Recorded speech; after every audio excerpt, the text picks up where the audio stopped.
दोस्तों, क्या आप जानते हैं कि सुप्रीम कोर्ट ने हाल ही में क्रूरता की परिभाषा को और विस्तार दिया है। मान लीजिए आपका वैवाहिक जीवन बिखर रहा है और आप तलाक का रास्ता सोच रहे हैं, तो ये वीडियो आपके लिए होने वाली है। दोस्तों, बिना सही कानूनी जानकारी के तलाक का केस फाइल करना भारी पड़ सकता है। नमस्कार दोस्तों, मेरा नाम है एडवोकेट मनीष धीमान और आज की वीडियो में हम बात करेंगे कि तलाक का आवेदन कैसे करें, क्या कानूनी प्रक्रिया है और क्या आधार है। सबसे पहले मैं आपको बता दूं कि तलाक का कानून आपके धर्म पर डिपेंड करता है। पहला है हिंदू मैरिज एक्ट 1955। ये कानून हिंदू, सिख, जैन और बौद्ध धर्म के लोगों पर लागू होता है। दूसरा है मुस्लिम पर्सनल लॉ 1937। दोस्तों, ये कानून मुस्लिम समुदाय के लोगों के लिए लागू होता है। तीसरा है इंडियन डाइवोर्स एक्ट 1869। ये कानून ईसाई समुदाय के लोगों के लिए लागू होता है। और दोस्तों, चौथा है स्पेशल मैरिज एक्ट 1954। ये कानून अंतरजातीय या बिना किसी धार्मिक रीति के विवाह पर लागू होता है। दोस्तों, तलाक के लिए कुछ ठोस आधार होने चाहिए। ये आधार जो मैं आपको बताने वाला हूँ लगभग सभी कानूनों में समान है। दोस्तों, मैं यहाँ सभी धर्मों के बारे में जानकारी दूंगा तो वीडियो बड़ी हो जाएगी, तो हम हिंदू मैरिज एक्ट की धारा 13 के तहत मुख्य आधार समझते हैं।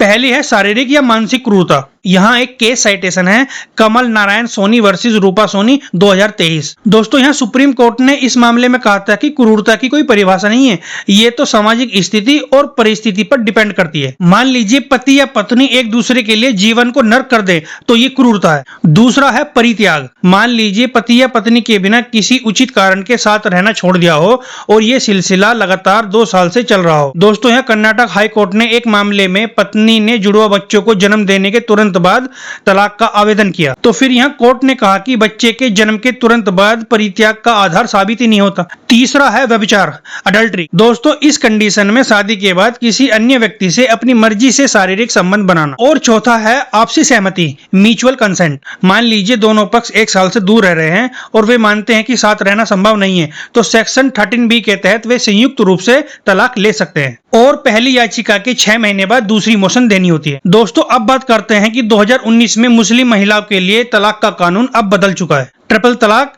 तलाक बिद्दत यानी एक साथ 3 बार तलाक कहना अब गैर कानूनी और क्राइम है। दोस्तों, इस कानून के तहत 3 साल की सजा और जुर्माने का भी प्रावधान है। यहाँ मान्य तलाक के तरीके हैं तलाक एहसन और तलाक हसन, जिसमें सुलह और इद्दत की अवधि का पालन जरूरी है। दोस्तों, इस मामले को देखते हुए यहाँ पर एक ऐतिहासिक मामला भी है, सायरा बानो वर्सेस भारत संघ 2017। इस मामले में सुप्रीम कोर्ट ने ट्रिपल तलाक को असंवैधानिक करार दिया था। दोस्तों, अब जानते हैं कि तलाक की प्रक्रिया क्या है। सबसे पहले याचिका उस डिस्ट्रिक्ट कोर्ट में दायर करें जहां शादी हुई थी या जहां पति पत्नी रहते हैं या फिर जहां पति पत्नी आखिरी बार साथ रहे थे। फिर आप अपने वकील के माध्यम से पिटीशन दायर कराएं और कोर्ट आप दोनों को समन भेजेगा। दोस्तों, फिर पहले सुलह का प्रयास होता है। मान लीजिए सुलह नहीं होती है तो साक्ष्य और बहस होती है और लास्ट में कोर्ट डिग्री जारी करता है। यहाँ एक महत्वपूर्ण केस लो याद रखें, हाल ही में दिल्ली हाई कोर्ट ने एक फैमिली कोर्ट के आदेश को इसलिए रद्द कर दिया था क्योंकि जज ने हिंदू मैरिज एक्ट के केस में स्पेशल मैरिज एक्ट की गलत धारा का इस्तेमाल कर दिया था। हमेशा किसी एक्सपीरियंस वकील की ही सलाह लें क्योंकि तलाक के मामले में जरा सी लापरवाही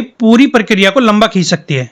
दोस्तों, उम्मीद करता हूं ये जानकारी आपको बहुत पसंद आई होगी, तो वीडियो को लाइक और शेयर करें। धन्यवाद। जय हिंद, जय संविधान, जय विश्वकर्मा।